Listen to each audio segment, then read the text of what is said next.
Hello class and welcome to Psych 202 Mind and Society. I'm your primary instructor, Jordan Pennyfather. In this video I'm going to introduce you to myself and to the class and the expectations of the next 8 weeks.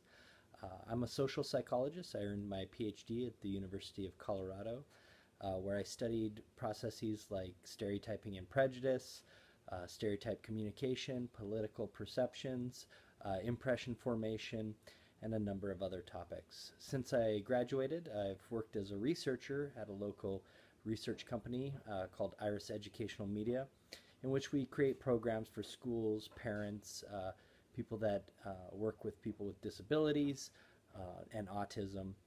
And I've taught at the university. I've taught Psych 202 a number of times in person.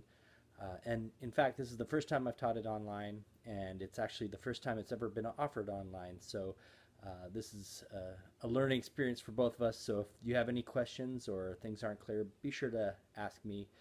We'll work through it. So what are you going to learn in this class? Well, as you're probably aware, there are two intro psych classes. There's Psych 201 and Psych 202. So 201 focuses on the brain and biology and anatomy of the brain and its impact on behavior. 202, the class you're taking now, focuses on social cultural bases of behavior. So we're going to look at things like social psychology, personality, developmental psychology, and we'll end with a discussion of clinical psychology, abnormal psychology, disorders, and therapies.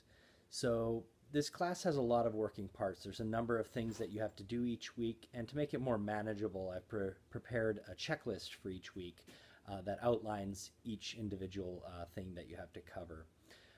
The deadlines for the vast majority of your assignments will be on Sunday of the week, so the week starts on Monday. You'll have a full week to do most of the assignments.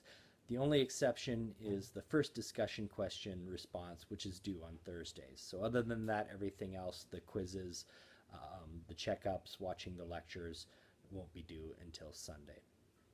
So what is the structure? Well, for each week, I would advise doing the readings before you do anything else, and then watch the lectures. So those are all required. There's additional supplementary materials, videos, activities that are also required. We will be tracking them, so make sure you do them. They'll definitely be helpful when it comes time for the exams. At the end of each lecture, there are also checkup questions to make sure that for yourself that you got the material.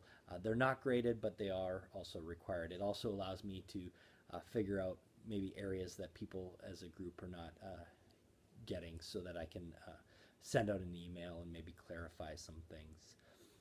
In addition, is a weekly quiz that will cover all of the material for the week. It's typically about 10 to 15 questions, and it is graded. The exams will also be very similar in structure to the quiz and checkup questions, so good practice.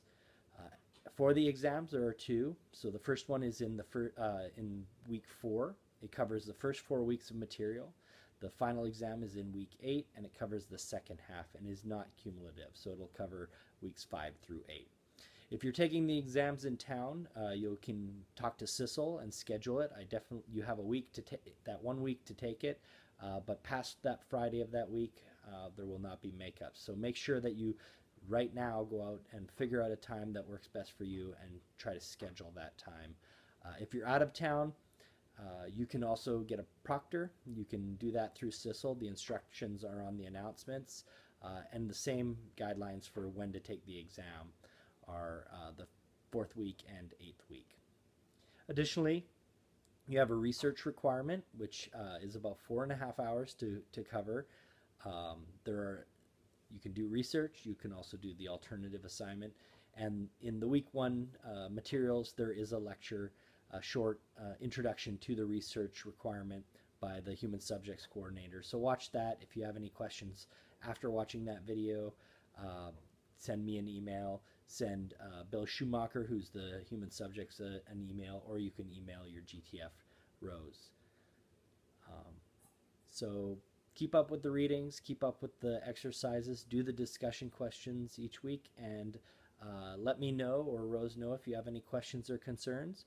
Hopefully the next 8 weeks will be enjoyable. You'll learn some new things, and good luck.